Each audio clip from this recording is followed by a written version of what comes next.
할렐루야. 한 3일 동안도 또 평안히 잘 보내고 계십니까? 오늘 하루도 하나님의 은혜 가운데 건강하게 하루를 보낼 수 있기를 바랍니다. 하나님이 모든 세계를 시작하셨다. 태초에 하나님이 천지를 시작하셨다. 태초에 하나님이 나를 시작하셨다. 복이신 하나님, 좋으신 하나님께서 시작하셨다. 이것이 우리에게 복음이 되어지는 겁니다. 귀신이 시작했다. 귀신이 나를 시작했다. 짐승이 나를 시작했다. 원수가 나를 시작했다. 이렇게 가게 되면 그 인생이 저주스럽고 수치스럽지 않겠습니까? 그러나 우리의 인생에 창세기는 말씀하기를 하나님이 사람을 시작하셨다. 하나님이 나를 시작하셨다. 하나님이 나를 만드셨다. 하나님이 나를 찾아오셨다. 이것이 기쁜 소식이고 이것이 복음이 되어지는 겁니다. 하나님은 빛이시라고 했습니다. 그래서 어둠에 휩싸여져 있는 모든 우주 만물에 하나님이 가장 먼저 빛을 창조하셨습니다. 빛이 있으라, 빛이 있으라. 생명체가 시작이 처음은 바로 결국 빛이 있어야 되겠죠. 흑암 가운데, 어둠 가운데는 아무것도 생명이 살 수가 없는 것입니다. 그런 것처럼 하나님께서 빛을 창조하셨다. 그래 이야기를 합니다. 하나님이 오시기 전에는 우리의 인생이 어둡습니다. 예수를 신앙생활을 하는 사람과 안 하는 사람들의 그 차이점을 굳이 찾아본다고 하면 거기에 그 사람의 이미지를 보면 조금은 알 수가 있습니다. 다시 말하면 그 사람이 뭐 잘생겼나 못생겼나 이런 것이 아니고 예쁘나 안 예쁘나 이런 것이 아니고 그 사람의 얼굴 가운데 평안이 있느냐 없느냐, 기쁨이 있느냐 없느냐, 이러한 것들을 보게 되어지면 대충은 우리가 알게 되어지는 거지요. 다시 말하면 하나님이 없는 인생은 어두울 수가 있습니다. 하나님이 없는 인생은 어두울 수 있습니다. 사람이 어두울 수가 있습니다. 사람이 혼란할 수 있습니다. 또 사람이 공허해질 수가 있습니다. 공허해질 수가 있습니다. 사람이 의욕이 없어져 버릴 수도 있습니다. 낙심이라 그러잖아요. 낙심이라고 하는 것은 살려고 하는 소망을 놔버린다 이 말이 있죠. 마음을 놔버린다는 거죠. 의욕 자체를 놔버린다는 거죠. 그런데 하나님이 있는 인생은 혼란이 물러가게 되죠. 혼란이 왜 그렇습니까? 빛이 오게 되어지면 가장 먼저 밝아지잖아요. 밝아지면 어떻게 됩니까? 밝아지면 환히 보여진다는 겁니다. 그게 이제 빛이죠. 빛이 우리 가운데 오게 되면 뭘 해야 될까? 나는 끝났다. 나는 아무것도 못한다. 나는 실패자다. 그 혼란과 허무와 어둠 속에 있던 사람들이 빛이 되시는 하나님이 우리 가운데 오게 되면 길이 보여진다는 겁니다. 이렇게 살면 되겠구나. 내가 이걸 하면 되겠구나. 내가 이 목표를 따라서 가면 되겠구나. 내 인생이 이런 것이구나. 인생이라고 하는 것은 이렇게 와서 이렇게 살다가 이렇게 가는 것이구나. 이것이 분명한 길이 보여지기 때문에 사람이 활력이 있고 소망이 있고 희망이 있고 그렇게 목표를 향하여서 달려갈 수가 있는 것이죠. 그리고 이제 하나님이 이제 빛을 만드시고 난 다음에 궁창을 만드셨다 그랬습니다. 빛이 있고 난 다음에 궁창이라고 하는 것은 늘 하는 이야기지만 모든 생명체가 숨을 쉴 수 있는 공간을 허락했겠다 이 말이죠. 튀르키예 그 지진이 일어나고 난 다음에 우리나라에 그 지질학자들이 이 조사를 하니까 무슨 변화가 있느냐니까 지하수 물이 확 줄었답니다. 그러니까 튀르키예 거기에서 지진이 그렇게 났는데 이렇게 멀리 떨어져 있는 우리나라에 지하수 물이 확 줄었다는 거예요. 지하수 물이 줄었다는 거예요. 그러니까 지하수 물이라 그러면 뭡니까? 그 밑에도 땅 밑에도 물이 있다 이 말이잖아요.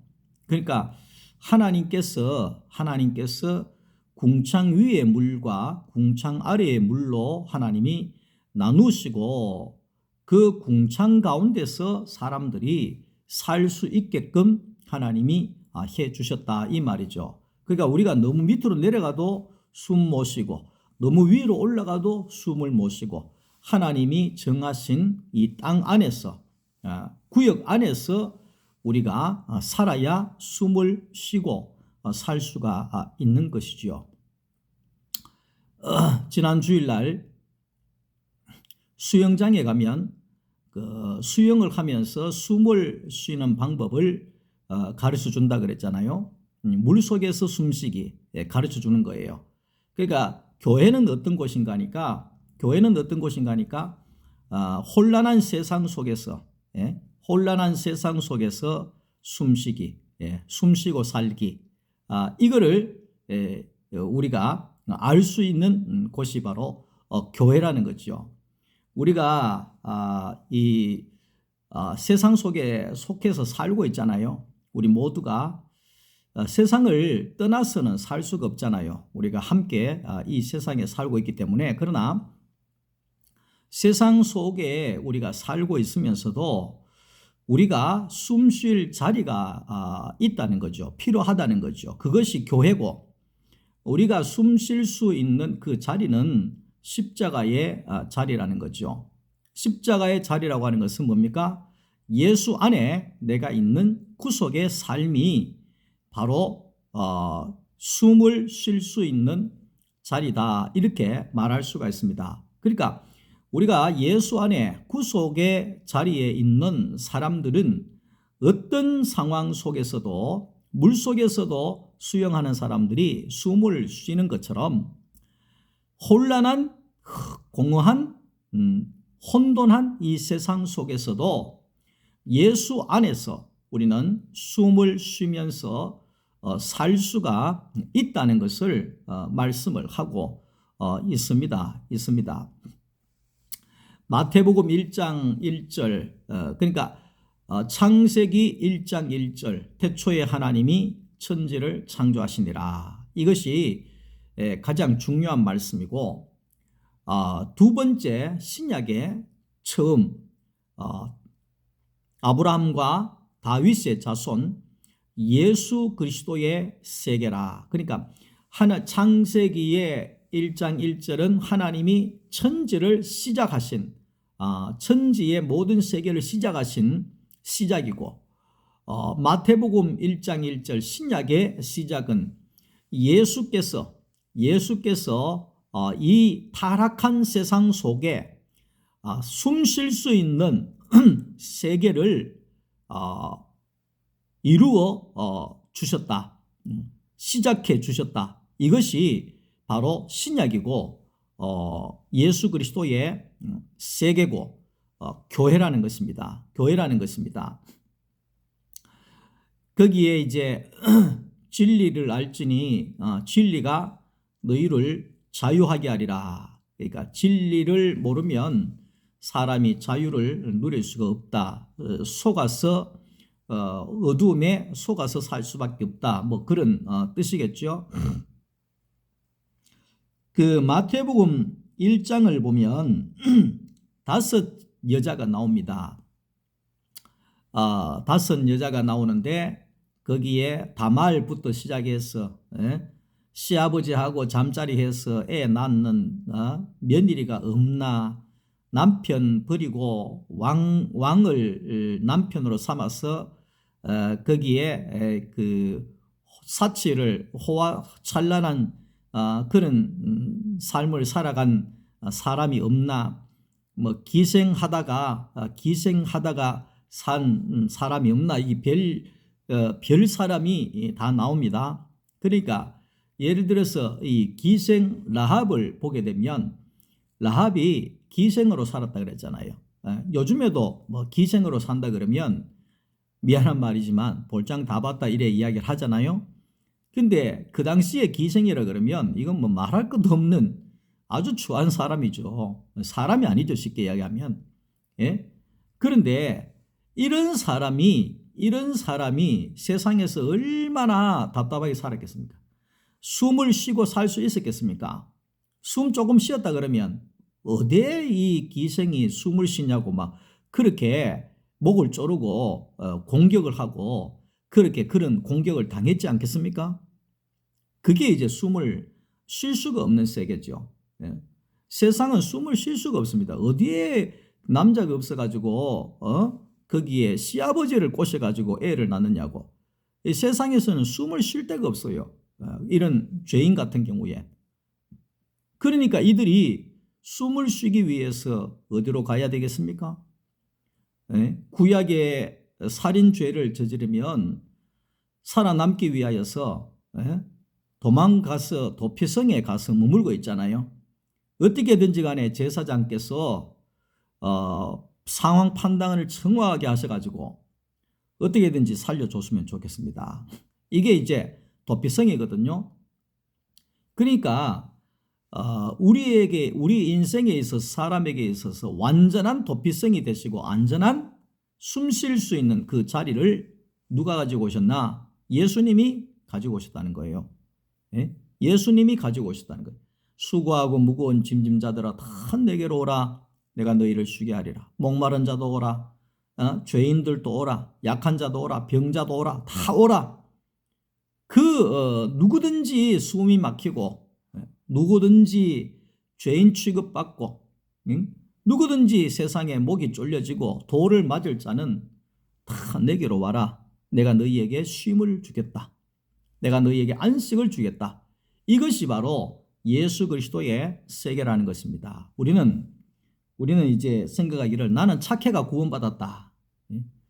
난 믿음이 좋아가지고 구원받았다. 나는 겸손해가지고 구원받았다.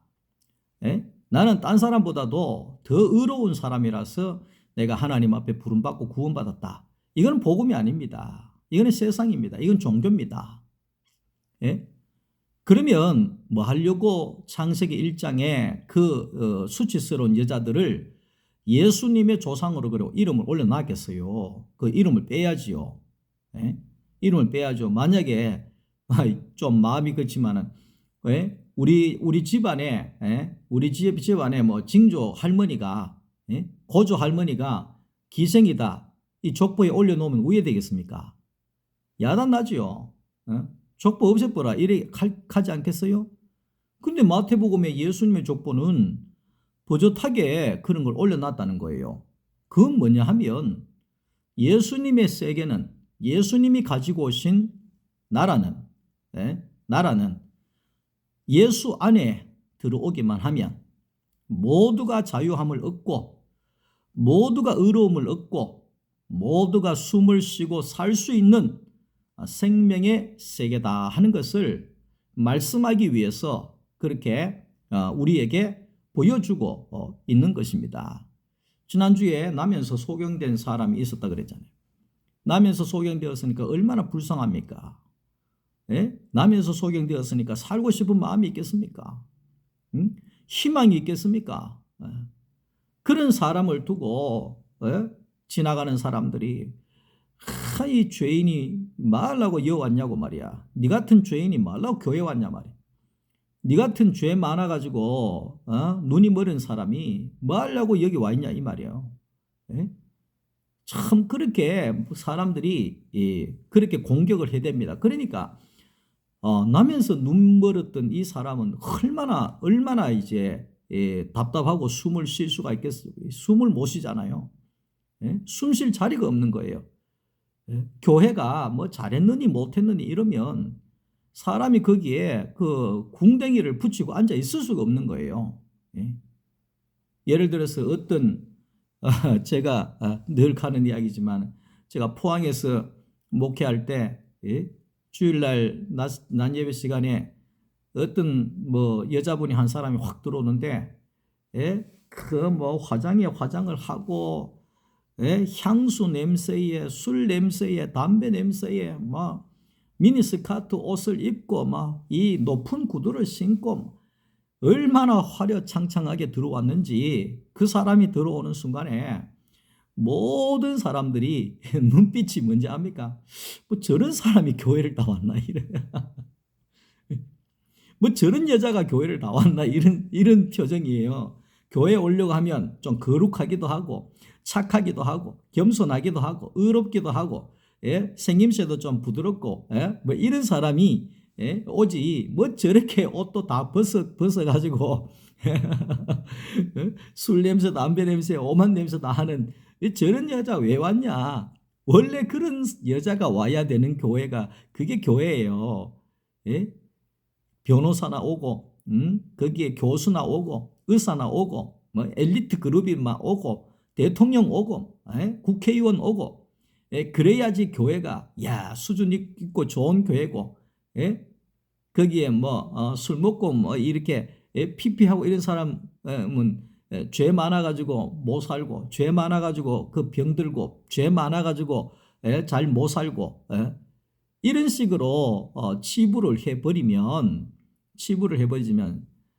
교회 오면 못난 사람은 숨을 쉴 수가 있겠습니까? 내부터도 숨을 쉴 수가 없어요. 내부터도. 키가 큰 것도 아니고 공부를 많이 한 것도 아니고 내부터도 숨을 쉴 수가 없어요. 근데 소경된 사람을 보고 예수님의 제자들부터 해서 예수님을 따르던 사람들이 죄가 많아서 그렇다고 저 사람은 얼마나 죄를 많이 지어가지고 저래 나면서 거기에 눈이 안 보이냐고 그렇게 막 했죠. 그럴 때에 예수님 뭐라 이야기했습니까? 그런 소리 하지 마라. 저 사람이 소경된 것은 자기 죄 때문에 그런 것이 아니다. 자기 부모 죄 때문에 그런 것도 아니다. 하나님이 언젠가는 하나님의 영광을 위하여 쓰기 위하여서 저렇게 해뒀다. 저렇게 태어난 것이다. 이래 이야기. 그러니까 웃기는 소리 하지 마십시오. 이래 생각한 거죠. 근데 이 사람이 실로암 물에 가서 예수님 말씀하신 대로 물에 눈을 씻었더니만은 눈이 떠졌잖아요. 그러니까 그 눈 뜬 것을 보고 얼마나 많은 사람들이 하나님의 영광을 드러냈겠어요. 참 그것이 바로 예수 그리스도의 세계라는 거죠. 세계라는 거죠. 가늠한 여인이 끌려왔습니다. 교회로 끌려왔습니다. 가늠하다가 걸렸으니까 그것도 거룩한 사람들이 모여있는 교회에 기도 많이 하는 사람들이 모여있는 교회에 점잖고 착한 사람들이 모여있는 교회에 가늠하다가 잡힌 이 여자는 끌려왔으니 얼마나 멸시를 당하고 얼마나 돌을 던지고 얼마나 입으로 말로 공격을 하고 하면 이 여자가 얼마나 힘들겠습니까? 차라리 죽는 게 낫겠다 이런 생각 들지 않겠어요? 근데 우리 예수님께서 뭐라고 이야기했습니까? 너희 중에 죄 없는 자가 돌로 쳐라 이래 이야기를 하잖아요. 참 우리는 그 예수님은 어떤 분이신지를 우리가 알아야 됩니다. 예수님은 우리의 숨쉴 자리죠. 가늠한 죄인도 가늠한 여자도 예수님 앞에서는 숨을 쉴 수 있는 사람이라는 거죠. 자식이 큰 죄를 지어도 예? 밖에 나가면 저놈 누구 자식이고, 예? 예? 저거 사람이가 저기 짐승 새끼지 뭐 하고 오만 소리를 다 하고 해도 엄마한테 오면은 아무리 잘못해도 이 자녀는 숨을 쉽니다. 왜? 엄마는 엄마니까. 엄마는 모든 것을 받아주는 사람이니까. 엄마는 나를 살리는 엄마니까. 예? 엄마니까. 도리어 자기가 잘못해놓고도 엄마한테 와서는 큰 소리를 쳐댄다는 겁니다. 그 큰 소리를 쳐댈 때 엄마는 눈물이 나고 힘든 것이 아니라 나로 인하여서 이 아이가 살 수가 있겠구나. 큰 소리를 치는 거 보니까 살겠구나. 이러면서 그 엄마는 속으로 기뻐하고 즐거워하지 않겠어요? 그것이 예수님의 그 마음이죠. 그래서 이 궁창이라고 하는 것은 숨 쉴 자리죠. 우리가 어디에 가서 숨을 쉴 수 있느냐? 예수 안에 가서 숨을 쉴 수가 있는 거죠. 예수 안에 가면 못나도 숨을 쉽니다. 예수 안에 가면 죄인이라도 숨을 쉽니다. 예수 안에 가면 예수 안에 가면 그 어떤 사람이라도 세상에 어떤 비방받을 사람이라도 예수 안에서는 숨을 쉬고 자유를 얻고 안식을 누릴 수가 있다는 것입니다. 예수 안에 있는 사람은 항상 여유가 있고 살리려고 하는 생명이 있는 사람입니다. 살리려고 하는 여유가 있는 사람입니다. 요셉의 형들이 요셉을 다 죽이려고 했습니다. 요셉을 죽이자. 저놈 때문에 우리가 아버지 재산 뺏기겠다. 아버지의 사랑을 뺏기겠다. 저놈은 살려놓으면 안 되겠다. 죽이자. 그럴 때에 유다가 나섰어. 죽이지 말고 살려는 두자. 구덩이에 던져 놓아버리자. 살려는 두자. 애굽의 종으로 팔아버리면 안 되겠나. 죽이지는 말자. 이래서 이 모든 형제들이 다 요셉을 죽이고자 할 때 유다는 죽이지는 말자. 살려는 주자. 이게 유다였습니다. 그래서 유다는 요셉 지파와 함께 이 유다 지파가 최고의 복을 받습니다. 최고의 복을 받습니다. 이스라엘 가나안 땅에 분배할 때 제일 첫 번째가 유다 지파가 가장 성전이 있는 중심에 땅을 하나님께로부터 기업으로 받았다는 겁니다. 그러니까 유다는 그래도 생명을 살리려고 하는 그 여유가 있었던 사람이죠. 그러니까 우리가 예수 안에 있는 사람 같으면, 오늘날 예수 안에 있는 사람 같으면 여유가 있는 사람이다. 그렇죠? 여유가 있는 사람이라고 하는 것은 무슨 말이냐면 은혜를 베풀 수 있는 사람이다. 어떤 죄인이라도 은혜를 베풀 수 있는 마음이 있다. 생명을 살리려고 하는 그 마음이 있는 사람이다. 이 말이죠. 그래서 그런 사람들은 지난주에도 말씀했던 것처럼 항상 무엇이든지 간에 생명을 살리기를 원하는 사람은 긍정적인 것들을 내놓는 사람이다. 오늘 아침에도 눈이 오더라고요.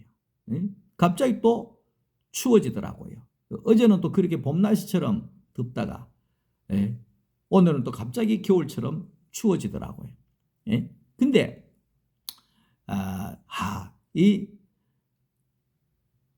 아침에 또 눈이 오냐고, 또 뭐 불평하고, 눈 안 와도 되는데 왜 오느냐고, 기분 나빠하고, 그렇게 이제 부정적으로 생각하는 사람이 있는 반면에, 오늘 아침에는 눈도 오더니만 또 해가 뜨고 또 따뜻해지고, 아이고 이거 뭐 봄도 있고 겨울도 있고 가을도 있고, 이 여러 가지 계절이 다 왔다 갔다 하는구나. 이렇게 또 긍정적으로 생각하는 사람들도 있겠죠. 있겠죠. 바로 우리가 예수 안에 숨쉬는 사람은 그런 여유가 있고 은혜를 내어놓고 생명을 내어놓고 긍정을 내놓을 수 있는 사람이 되어진다는 겁니다. 그러니까 숨 쉴 자리 예수가 없는 사람은 길 가다가 쳐다봤다고 막 칼로 찔러 죽여버리잖아요. 예? 여유가 없으니까 기분 나쁘다는 거예요. 예? 그러니까 예수 안에 생명이 있는 자, 여유가 있는 자, 어떤 것이라도 복으로 해석해낼 수 있는 그 사람이 궁창 안에 거하는 사람이죠. 예수 안에 거하는 사람이죠. 우리가 예수 안에 있으면 우리는 어떤 상황 속에서도 숨을 쉬고 살 수가 있는 겁니다. 숨 잘 쉬면 되는 겁니다. 오늘 하루도 예수 안에서 숨을 잘 쉬시고 어떤 것이라도 은혜를 내어놓고 생명을 내어놓고 여유가 넘치는 그런 하나님의 사람들이 될 수 있기를 주님의 이름으로 축복합니다. 한 3일 동안도 잘 보내시고 또 주일날 교회에서 기쁘게 만나겠습니다. 사랑합니다. 감사합니다.